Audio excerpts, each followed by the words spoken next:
Hey everybody, it's Monday. Welcome to week one. I hope by now you have received your course textbook.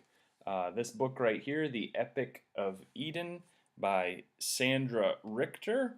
Um, Man, it's a good introductory textbook to the Old Testament. Really looking forward to working through this book with you because it resonates on so many levels about how I feel um, and what I believe the story of the Bible tells.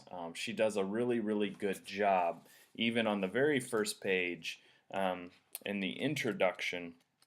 She says this. She says about the Bible, we forget that this book was cast upon the waters of history with one very specific, completely essential, and desperately necessary objective to tell the epic tale of God's ongoing quest to ransom his creation. Um, and so we're going to talk about that starting today about creation and sin and the fall, Genesis 1, 2, and 3. We could honestly spend an entire semester talking about only those three chapters because those three chapters set the entire stage for what takes place in the rest of the Bible, the rest of God's story.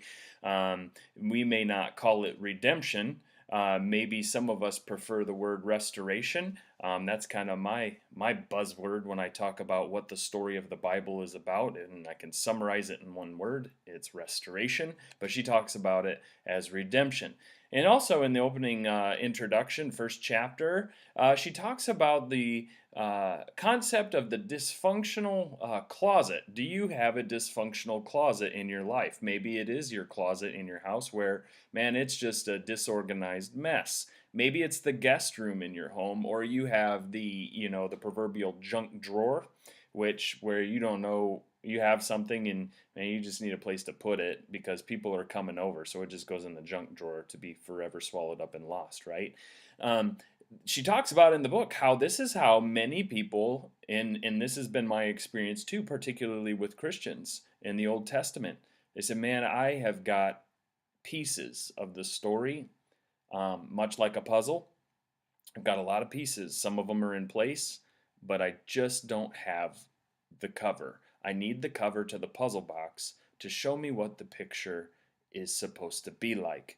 Then I know where to put the pieces and how to put the pieces together to make the puzzle complete and to make all the facts and all of the figures and all of the information rolling around in my head.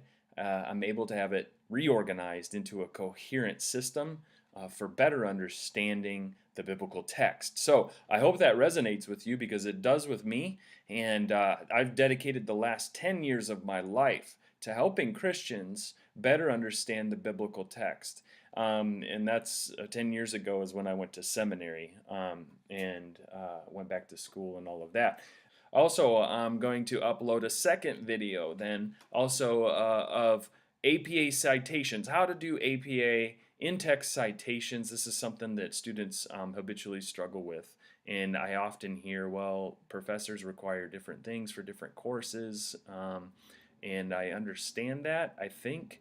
I don't understand how we can have different expectations of students when we all have to use APA. But at least I break it down for you in a few simple slides and I guide you through the process of how to do that. And because you are expected to know it, you're graded on it, and so I have to follow that grading rubric as well. Another housekeeping item before we jump into week one: Zoom Live. Um, my experience with Zoom Live over the last several semesters, the last several times I've taught courses, has not been very positive, just in terms of getting students to participate in the weekly Zoom Live session.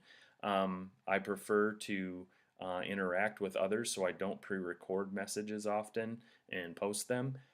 So I need your feedback, friends. I need to know what's the best time for you to do Zoom Live for 30 minutes or 45 minutes each week. Is it Wednesday night? Is it Thursday night? Is it a Friday night or a Saturday morning?